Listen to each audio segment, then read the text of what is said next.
Welcome back to the Deep Dive. Today, we are unpacking something that, well, it feels less like a medical update and more like a glitch in the matrix. It really does. We're looking at a stack of research that suggests we have officially crossed a line in human history, specifically how we age.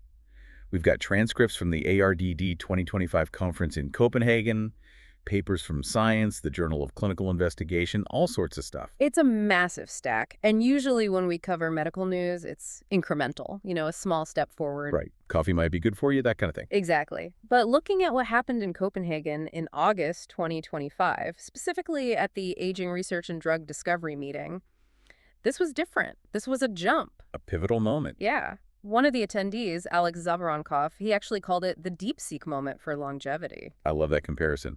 He's talking about that moment in AI where the capability just leaped forward. The whole narrative shifted overnight. And in this case, the catalyst was a class of drugs that I think everyone listening has heard of. They probably think they know what it is. GLP ones. Ozempic, Mounjaro, that whole family. Right. And if you ask anyone on the street, they'll say weight loss drugs or maybe diabetes drugs. And they're not wrong. But at this conference, the narrative just completely broke out of that box. It started with Dr. Andrew Adams from Eli Lilly. Now, Lilly is a titan. They're usually very, very careful. Extremely conservative. But Adams stood up in front of a room full of the world's top R&D leaders and asked a question that honestly would have been career suicide maybe 10 years ago. Oh, for sure. He asked, are GLP-1s the world's first longevity drug? It's hard to overstate how bold that is. Big pharma has historically run away from the word longevity. Regulators hate it. It sounds like snake oil or, science fiction. You treat specific diseases. You don't treat aging. But he went there. He did, and he wasn't alone. The very next day, Dr. Ladeb Knudsen from Novo Nordisk, and we should be clear, she is the scientific force behind semaglutide. The inventor, basically. Yeah, she actually changed her presentation slide mid-conference. It explicitly stated semaglutide as a proven longevity medicine. So within 24 hours, you have the two biggest rivals in the industry essentially saying, we're not just treating diabetes anymore, we're treating the aging process. Precisely. And that's the mission for this deep dive. We have to figure out why they're saying this. Because if they're right, we're looking at a fundamental shift in how we exist. And to get that, we have to look at the philosophy he laid out first. Andrew Adams used this analogy that really stuck with me. He called modern medicine sick care. The house on fire analogy. It's perfect. Think about how we handle health right now. You generally don't go to the doctor for a serious intervention until you have symptoms. Until something is wrong. Until your body is already engulfed in flames. Then we rush in with hoses and axes to put the fire out. That's treating a heart attack. That's treating late-stage diabetes. And even if you save the house, it's scorched. The structural integrity is gone. Totally. So Adams is pushing for healthcare, which in his view is fireproofing the house while the sun is shining. Repairing the roof before the storm hits. Yes. And his argument is that GLP-1s are the first tool we've ever had that effectively fireproofs the body on a systemic level. Okay, that sounds great as a metaphor, but we need to look at the data. Because fireproofing is a huge claim. Adams dropped some numbers on tirzepatide, that's Mounjaro, that honestly seem too good to be true. The numbers are staggering. He specifically talked about pre-diabetics, so people right on the edge of developing the disease. The fire is smoldering. Exactly. The drug prevented the progression to type 2 diabetes in 94% of patients. 94%. I just want to pause on that. In medicine, you usually get excited about a 20 or 30% risk reduction. 94% is basically elimination. It's essentially removing the disease from that population. If you treat early enough, the fire never starts. But that wasn't even the kicker. The statistic that solidified the longevity claim was the mortality data. They saw a 39% reduction in all-cause mortality. All right, all-cause mortality. We hear that a lot. Break that down. That doesn't mean if I get hit by a bus, I'm okay. It won't save you from the bus. But it means that during the trial, people on the drug were significantly less likely to die from any internal cause. Heart attack, stroke, kidney failure, you name it, compared to the placebo group. Now, I have to play the skeptic here. Isn't that just because they lost weight? I mean, we know obesity strains the body. If you make someone 50 pounds lighter, of course they're less likely to die. Is this really a longevity drug, or is it just a really, really effective diet? That is the big question. And that's where the Journal of Clinical Investigation review comes in. Because if it were just weight loss, you'd expect the health benefits to show up after the weight comes off. That's not what happens. Oh. The cardiovascular protection, for instance, starts almost immediately, way before significant weight is lost. So the drug has a day job weight loss, but it's moonlighting as something else. It's moonlighting as a systemic anti-inflammatory. This was the aha moment. These drugs have an intrinsic ability to lower inflammation completely independent of your size. They reduce it in the liver, the kidneys, the heart. And inflammation is basically the fuel for aging, inflammaging. That's the term, yeah. Chronic low-grade inflammation is at the root of almost every age-related disease. You protect everything at once, and the way it happens is, it's just fascinating. It's all about the sensing mechanism in your gut. This is the part about the L cells. Right. You have these cells in your intestine, L cells. Think of them as sensors. They're constantly tasting what passes through. If they detect something potentially harmful like bacterial toxins, signs of stress, they release GLP-1. So evolution designed this as a calm down signal. Like, hey, immune system, we ate something weird, but let's not overreact. Precisely. It's a peacekeeper. But here's where it gets really specific. The researchers found that immune cells themselves, T cells, and something called intraepithelial lymphocytes, actually have receptors for this drug. Intraepithelial lymphocytes. Okay, that's a mouthful. It is. Just think of them as the security guards stationed right on the lining of your gut. First line of defense.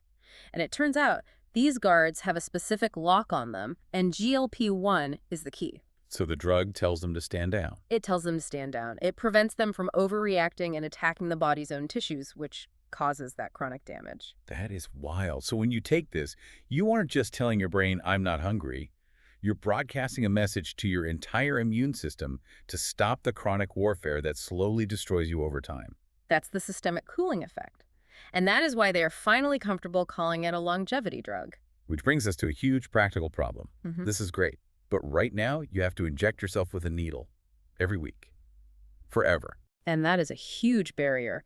Andrew Adams was really clear about this. He called it the struggle with human nature. Yeah, I mean, look at statins. They save lives. They're cheap pills. And something like half of people stop taking them after a year. If people won't take a pill, they definitely won't stick with a needle. Definitely not. So the next frontier isn't just new targets, it's solving the delivery problem. We have to move from injectables to oral small molecules. But I read that making these into pills is incredibly difficult. Why is that? We have pills for everything. Because GLP-1 is a peptide. It's a tiny protein, and if you swallow a protein, your stomach does what it's designed to do. It digests it, it just chops it up before it can do any work. So you have to design a molecule that acts like GLP-1, but is tough enough to survive your stomach. And we have a sort of tale of two companies here. We do. Pfizer tried this with a drug called danuglipron. It worked, but the side effects were just brutal. Nausea, vomiting, potential liver issues. They had to scrap it. But Lilly seems to be cracking it with orforglipron. And then you have the tech angle. In silica medicine, they decided humans aren't smart enough to do this, so they let an AI do it.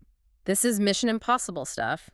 They use generative AI to design a molecule from scratch with a strict set of rules. It has to be oral, once weekly, stable at room temperature, and safer than what's out there. It's a math problem that would take humans decades of trial and error. And the AI did it in a fraction of the time. They've identified a candidate. So imagine a future where longevity isn't a shot you get, it's a pill you take with your Sunday morning coffee. That completely changes the game. It does. But Andrew Adams pointed to something even further out, something that removes the human error completely. Genetic medicine. The ultimate fireproofing. He mentioned a drug called lepodisiran. It's for LPA, cholesterol, which is a genetic risk factor that you can't fix with diet. So instead of daily meds, you get a shot that silences the gene for a year or more. And eventually, gene editing. He brought up Verve Therapeutics. Their goal is to go into your liver cells and change a single letter of your DNA, the typo that causes high cholesterol. You do it once at 30, and your heart attack risk just plummets permanently. He called it removing the cognitive burden of being sick. Yeah. I love that phrase. You don't have to remember to be healthy. Your body just is. Exactly. The maintenance moves to the background. You update the software, the system runs better. Okay, so let's reset. We have GLP-1 stopping the inflammation fire. We have AI pills and gene editing making the treatment easy. But what about the damage that's already done? If I'm 60 and my roof is already leaking, fireproofing doesn't help me. I need repairs. And that brings us to the second half of the ARDD conference, the whole topic of rejuvenation. This is where we get into the zombie cells. Yes, senolytics. Laura Niedernhofer's work on this was incredible. So as we age, some of our cells get damaged, they stop dividing, but instead of dying off like they should, they just hang around. They linger. They linger. And they're toxic, like a rotten apple in a barrel. They secrete inflammatory chemicals that rot the healthy cells around them. So the goal of senolytics is to basically send in a sniper to take out just the rotten apple. Exactly. And Niedernhofer's team uses these special mice, ERCC1 mice, that have a DNA repair defect. They age incredibly fast. So they're the perfect testing ground. She talked about 4 new classes of these drugs, but one of them really stood out, the mitochondrial scavenger. Mito2, yeah, this was the showstopper. Mitochondria are the powerhouse of the cell, right? They make energy, ATP, but in old cells, they break down. They get leaky, inefficient. Like an old car engine that just sputters and smokes. Perfect analogy. So they treated these elderly, rapid-aging mice with this Mito2 drug, and the result was that total ATP levels in the liver doubled. Doubled. Okay, I want to make sure everyone gets that. We aren't talking about a 10% boost. We're talking about an old, failing organ suddenly having the energy output of a young one. It restored metabolic function to youthful levels. And this led Niedernhofer to a really important conclusion she calls the interactome. Which means what? It challenges the old idea that aging is 1,000 separate problems. You know, my knees hurt, my liver's slow, my brain is foggy. She's saying these aren't separate, they're all connected. If you fix the energy crisis with the mitochondria or you clear out the zombie cells, the benefit just ripples out and fixes the other problems. So you don't need a drug for the liver and the heart and the brain. You fix the engine, the whole car runs better. You fix the core machinery, and the symptoms resolve themselves. This all sounds incredibly promising, but we have to talk about the hurdle. The Nature Aging Q&A we have features some heavy hitters, Steve Horvath, Eric Verdin, David Sinclair, and they all point to one problem. It's not the science, it's the bureaucracy. It's the FDA. Eric Verdin made this point very clearly. Right now, the FDA does not recognize aging as a disease. As an indication. Right. You can treat high blood pressure, you can treat diabetes. You cannot get a drug approved to treat getting old. Which seems kind of insane, given what we just discussed. If aging is the cause of the blood pressure and the diabetes, why aren't we allowed to treat the cause? Because for 100 years, aging was just seen as inevitable. It's natural. But the science is arguing that no, it's a biological risk factor, just like high cholesterol. We need to be able to run trials to treat aging. And that's the DeepSeek moment. Companies are realizing they can use diabetes as a sort of Trojan horse to get these longevity drugs approved. Exactly. But to prove it works, you need to be able to measure it. And that's where Steve Horvath comes in with his epigenetic clock. The speedometer for aging. Right. Before this, to see if a drug worked, you'd have to wait 40 years to see when people died.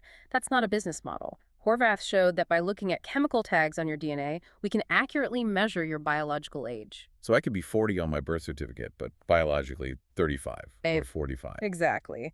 And this clock works across species, mice, dogs, humans. So researchers can see in real time if a drug like Mito2 is actually reversing the clock. And speaking of reversing, we have to touch on the most sci-fi concept in the whole stack. David Sinclair and David Furman talking about partial reprogramming.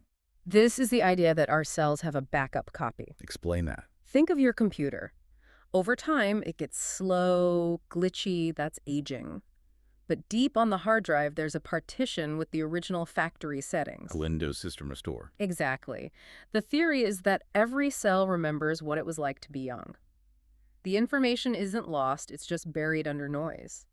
Partial reprogramming uses certain proteins to trigger that system restore. But you have to be careful, right? You don't want to wipe the whole computer. Precisely. If you reprogram a liver cell too much, it forgets it's a liver cell and turns into an embryo cell. That's cancer. The partial part means you run the restore process just long enough to clear the glitches, but not long enough to wipe the cell's identity. It implies that aging isn't a one-way street. It's not just wear and tear. It's software corruption. And software can be debugged. That is the profound shift.